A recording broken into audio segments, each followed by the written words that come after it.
Good afternoon, friends. Whenever I give a talk at so many colleges across in India and Mumbai and abroad, there are so many questions which come abroad. And many times, if the specific question which comes when I'm outside India is that, why is the media in India so derogatory? Why is it so leftist? Why is it so liberalist? Why ultimately it actually removes that very tradition of the Vedic culture from the roots of India? Why is media so negative? So I just thought of sharing something with you. Abdul Kalam, the ex-president of India, passed away, and he was in Israel, and he wrote a very beautiful article that in that day where he was there, the Hamas bombed Israel. But still on the newspaper, the first heading which was there was of a beautiful new invention that the Israeli people had done. It was not about the number of people who were killed or of the bombing of Hamas or any wrong thing or negative thing for the people. So today, unfortunately, the media is so wrong. It just depicts the negative and the negative all the time to create a mindset in the mind of Indian to be thinking about his own nation in a very derogatory way. So let's think, why is it happening? And I've got some answers for you. The answers are here. Let us see the ownership of different media agencies in India. Number one, NDTV, a very popular TV news media. It is funded by Gospels of Charity in Spain, supports communism. Recently, it has developed a soft corner for Pakistan because Pakistan president has allowed only this channel to be aired in Pakistan. Indian CEO Pranav Roy is a co-brother of Prakash Karat, General Secretary of the Communist Party of India. His wife and Brinda Karat are sisters. India Today, which used to be the only national weekly which supported BJP, is now bought by NDTV. Since then, the tone has changed drastically and turned into Hindu bashing. CNN IBN, what is it? This is 100% funded by Southern Baptist Church with its branches in all over the world with headquarters in the US.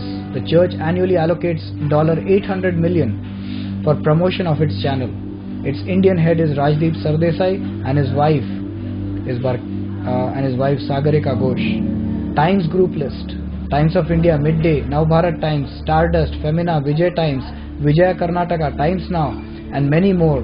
This is the Times Group list. This Times Group is owned by Bennett and Coleman, World Christian Council.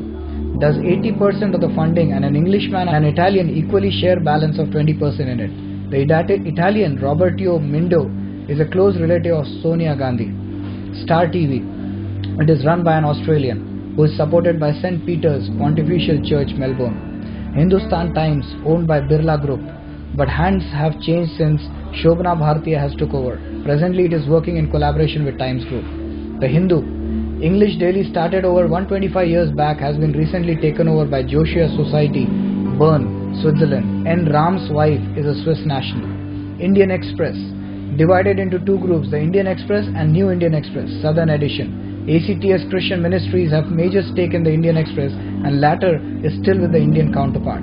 Enadu, still to date controlled by an Indian named Ramoji Rao. Ramoji Rao is connected with film industry and owns a youth studio in Andhra Pradesh. Andhra Jyoti, the Muslim party of Hyderabad known as MIM, along with a Congress minister, has purchased this Telugu daily very recently. The Statesman, it is controlled by Communist Party of India. Kairali TV, it is controlled by Communist Party of India, Marxist. Mathrubhumi, leaders of Muslim League and Communist leaders have major investment. Asian Age and Deccan Chronicle, it's a Saudi Arabian company which holds stakes, and the chief editor is MJ Akbar.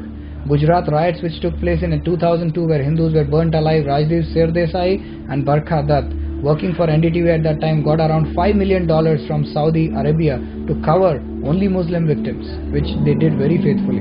Not a single Hindu family was interviewed or shown on TV whose near and dear ones had been burnt alive in Godhra. So, the ownership explains the control of media in India by foreigners. The result is obvious. Ponder over this. Now you know why everyone is against the truth. How very sad. Don't forget to share. Let the truth be known. Thank you very much.